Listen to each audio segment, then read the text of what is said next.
If your character has a somewhat casual relationship with reality, then sometimes over-the-top ridiculousness is exactly what is called for. And never mind the fight continuity because it's Suicide Squad, the editing is bewildering from start to finish anyway. Also, somersaults are fun. Whee! Ready?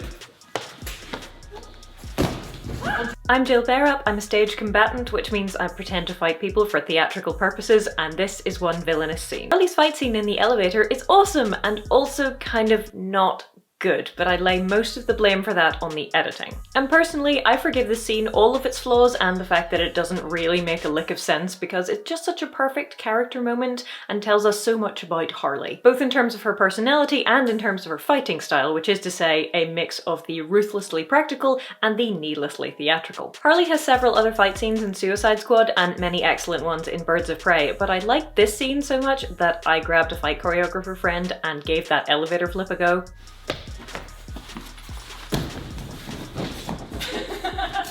Don't try that at home, you're probably not insured for it, but it is slightly relevant for later. Now, the plot of Suicide Squad to this point goeth thusly. Harley has been recruited, along with a whole bunch of other characters that I mostly didn't care about, to rescue someone from a city that evil goddess/witch Enchantress and her giant evil brother are currently ensconced in. You know, as you do. Her actual plan is that she's going to escape when Joker gives her a signal, and so she's secretly checking the secret phone she's been given to find out when he's going to stage a rescue. For the sake of expedience, and also because Harley isn't much one for forward planning or risk assessment, she decides to get in the lift to go and rescue whoever's at the top of the tower. Everyone else is somehow extremely good at running, and so they beat her to the top, so we can all stare at Margot Robbie's butt, I guess, but whatever. In the lift, elevator, as you please, she gets attacked by some putties. The fact that the first one seemingly dropped through the solid ceiling is a bit odd, but go with it, maybe there's a hatch up there or something. After she dispatches that one, the second one crashes through the window and off we go again. The gun is now nowhere to be seen, presumably she's just dropped it, she gets punched in the face, she ducks the next punch and hits back without much effect, she does what looks a bit like a judo throw and then tries to hit it with the baseball bat, more on that in a minute. She fails, is grabbed from behind, struggles, walks up the elevator wall and somersaults behind the creature, smacks it with the baseball bat, blows her hair out of her face, and scene. The continuity is variable, to say the least. We see her in the elevator holding the baseball bat and then cut away, and when we cut back, she has presumably put it down because she's now checking her phone with both hands.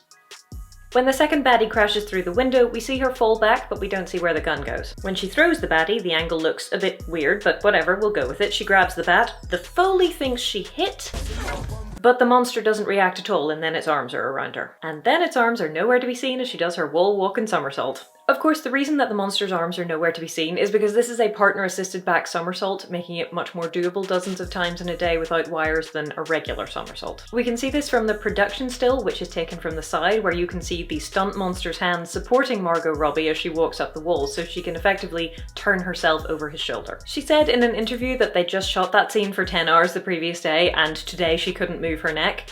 I practiced for about 2.5 hours with Duncan, and yeah, ow. It's very hard on the neck because every time you do it, you effectively have to roll your neck over your partner's shoulder. It's quite bony. I also had some costume issues with the jacket being really slippery, but as you can see from the production still, the stunt monster has his hands underneath the jacket and on her top, which is presumably a lot less slippery. But that is a whole other topic.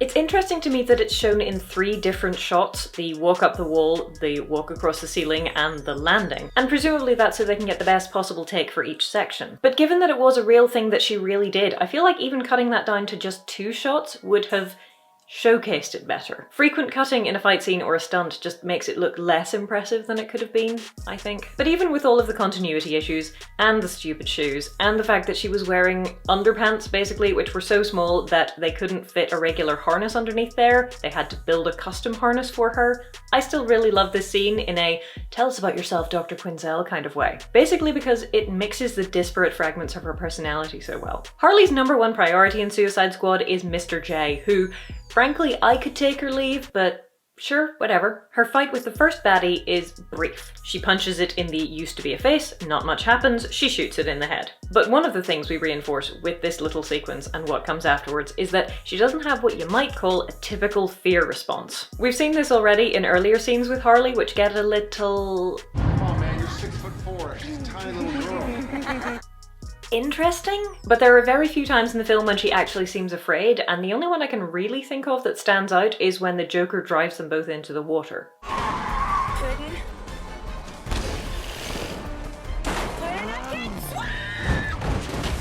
But even then, when Batman comes to rescue her, she fights him and has to be knocked out instead of just letting him help her.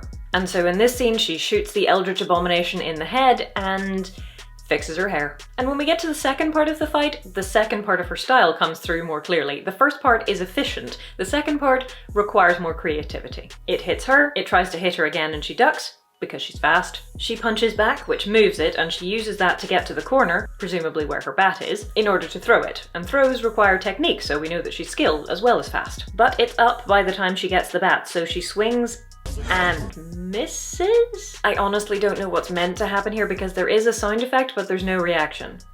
I think there's just an extra sound effect. If the thing reacted to a punch in the face, you'd think it would react to being hit with a baseball bat.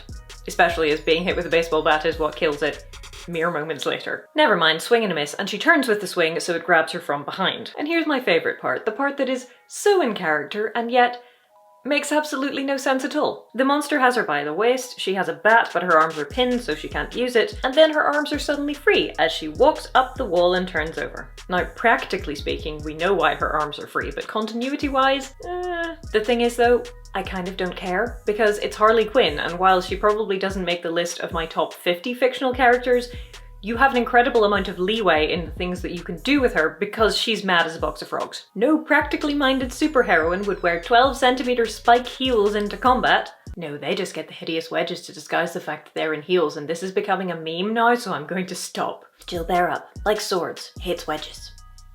Moving on. Because it's Harley, you can kind of get away with those ridiculous shoes. I'd personally have gone for something a bit more punk, but since the entire outfit seems to be designed around skin flashing sexiness, non-stiletto boots would have made it easier for the actual actors and stunt people to fight and do stunts in, that's all I'm saying. As a fighter, Harley is fearless, but she's also completely unpredictable. I mean, is she going to be petty? Hey, come on. What? I saw it move. See? I flinched. I think. Is she going to be ruthless? Is she going to be needlessly dramatic? You don't know, and that's kind of the fun of it. You don't know, and in this film, where all of the editing is absolutely bewildering, the fight scenes conceptually are mostly pretty good. The ending not so much, and like I said, the editing is just, yeah, but conceptually, I really like this scene because it sells you Harley Quinn really well. If someone tells you what they like in fights is realism above all, ask them how they feel about this scene. Because realism is wonderful, but I would argue that it's not the goal, or at least shouldn't be the ultimate goal in fight scenes. Realism is just one of the tools in your toolbox. And when you mess with the fundamental features of reality too much, things stop feeling plausible, and that's not good. This is one of the problems with Wonder Woman 1984, a film which makes less sense every time you think about it, but sometimes a little unnecessary theatricality is just what the doctor ordered. Pun fully intended. I did not enjoy this movie at all, but this scene and Harley made it much more bearable. I hope she gets lots of screen time in the new movie. And also a better costume. And if you'd like to make your own contribution to the One Villainous Scene playlist, then there are details in the description. For now, if you'd like to see a breakdown of another movie fight scene, well, we've got Nightcrawler in the White House to the right. And if you also have strong opinions on shoes while fighting, boy, are you in the right place. See you next time.